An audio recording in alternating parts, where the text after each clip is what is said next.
From London, the National Broadcasting Company presents War Telescope, a review of the war week and a forecast of possible developments to come. War Telescope features John McVane of NBC's London staff. For his regular Saturday report, we take you now to NBC, London. This is John McVane in London. Less than an hour ago, it was announced here that a strong force of American fortresses and liberators today bombed the aircraft factories in Brunswick, Germany, and aerodromes in the northwestern part of the country. It's estimated that between 500 and 750 heavy bombers and 500 escorting fighters took part in the raid. Brunswick has already been heavily bombed, and it's probable that today's attack was chiefly to stop rebuilding in what was once one of Germany's chief centers for producing Luftwaffe fighters. Lord Beaverbrook and Mr. Burley held a news conference for press and radio representatives today. They discussed the preliminary civil aviation talks they've been holding. It was announced that both sides had to make concessions, and United States and Russian officials are going to meet, probably in Washington. Both British and Americans seem determined that no German or Japanese air carriers will be allowed to operate after the war. It was said there must be standardization of international air operations, and equality of competition must be maintained in international air traffic. I've talked about civil aviation with experts here. They believe that differences between America and Britain can be solved very rapidly. One chief problem remains for the International Air Conference of the Allies. Many nations will have a valid plane to run their own international airlines. Belgium, Holland, and France, for instance, must link up with their distant empires.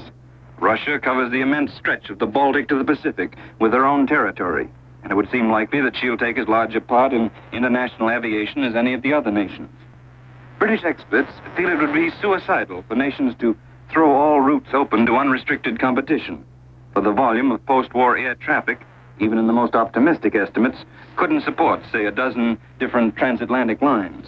If that theory is taken for granted, an international air conference will have to limit the carriers on the different air routes, form the various links with the subsidiary lines, and bring order into a question that affects the entire world's communications. Without some sort of international scheme, it's thought nations would be running heavily subsidized air transport over the world's chief routes just for the sake of prestige and whether they lost money badly or not. I've seen reports of public men at home claiming that because we built air bases in various parts of the world, we therefore have the right to keep them after the war and use them as civilian air transport terminals. It's only fair to say that the impression abroad is that we built the bases to help win the war, not as a means of extending post-war air transport. But the coming international conference will probably clarify thinking on the whole subject. You've heard the Allied air attacks on Germany and the occupied countries described as the prelude to invasion, the necessary preliminary weakening of an opponent's strength, so he'll be less able to stand up under a combined land, sea, and air attack on Western Europe. There's another kind of preliminary work that had to be done before the way to the continent could be cleared: cripple his sea power. German sea power meant two things: submarines and the two great battleships, Scharnhorst and Tirpitz. Against submarines, the combined navies and air forces of Britain and America have been waging bitter and successful war. The strength of the German U-boat packs has been broken, if not shattered completely. The resistance they can offer to invasion convoys is not important. There remain the two battleships. Hidden up in the fjords of northern Norway, they could strike northward against our convoys to Russia, or southward against a second front armada of troop transports and landing craft. In theory, a single German battleship could blow to bits a convoy protected only by cruisers and destroyers. Only battleships, her own class, could stand up and slug it out with her.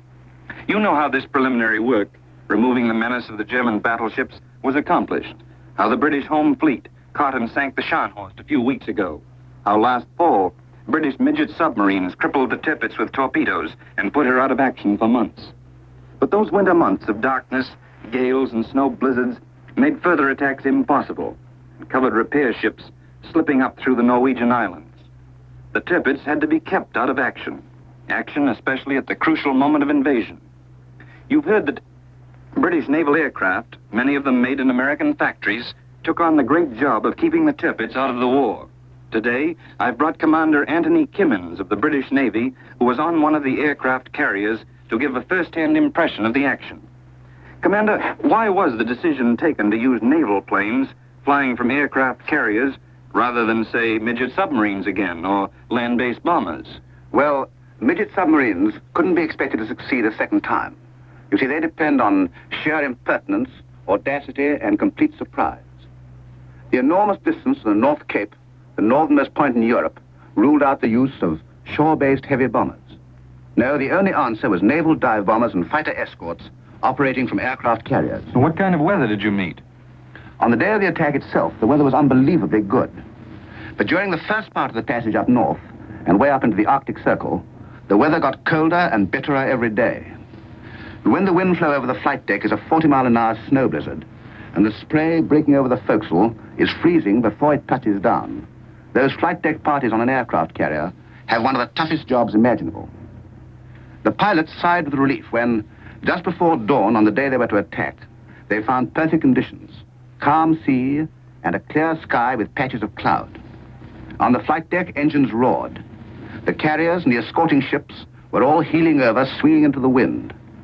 As a steam jet up in the bows, to show when the ship is dead into the wind, was opened up, lumps of ice shot into the air, went slithering down the flight deck, got whirled up in the propeller slipstreams, and were sent cracking against the flight deck crews, clinging to the wingtips and lying on the deck, tending the chocks.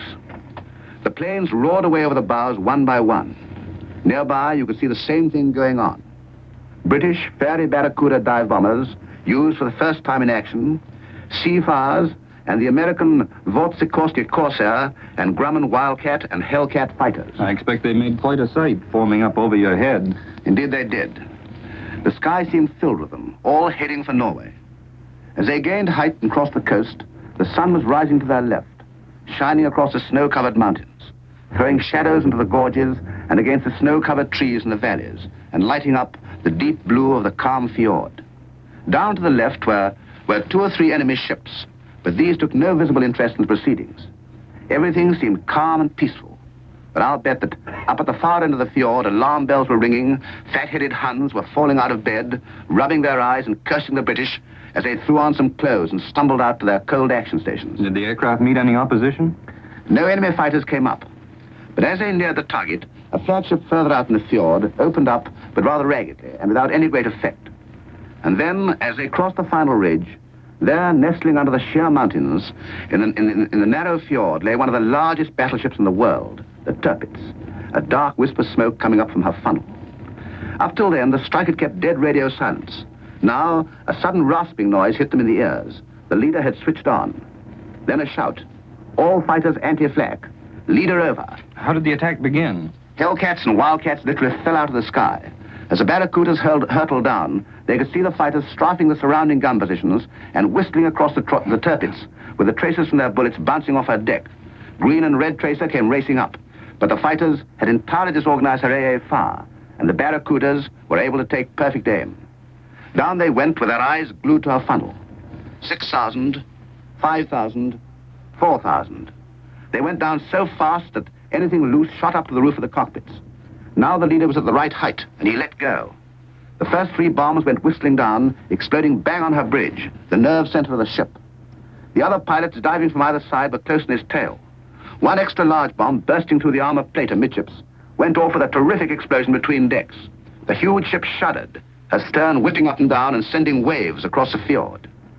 You know, the whole attack was so beautifully synchronized, so beautifully timed, that it was only 60 seconds, just 1 minute, from the first bomb to the last. Did the second attack come in fast?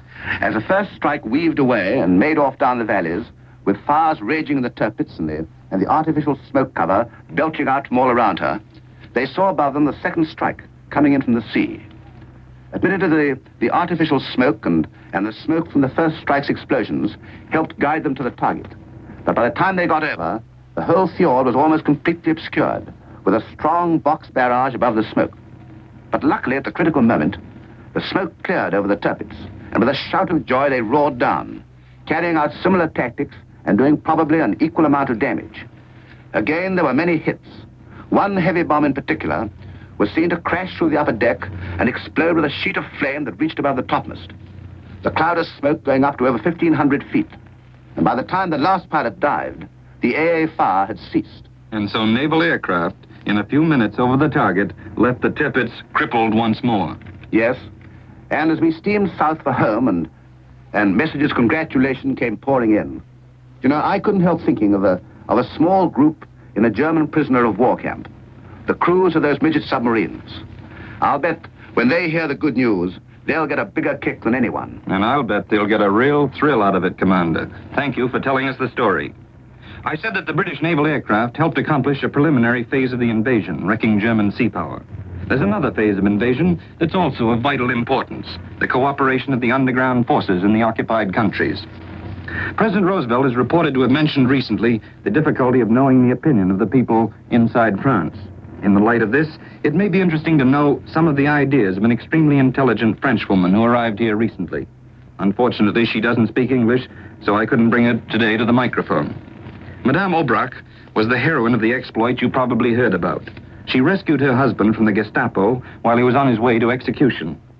She led a group of the men of the Marquis and only came out of France because she was about to have her second child. It was born 2 or 3 days after she reached England.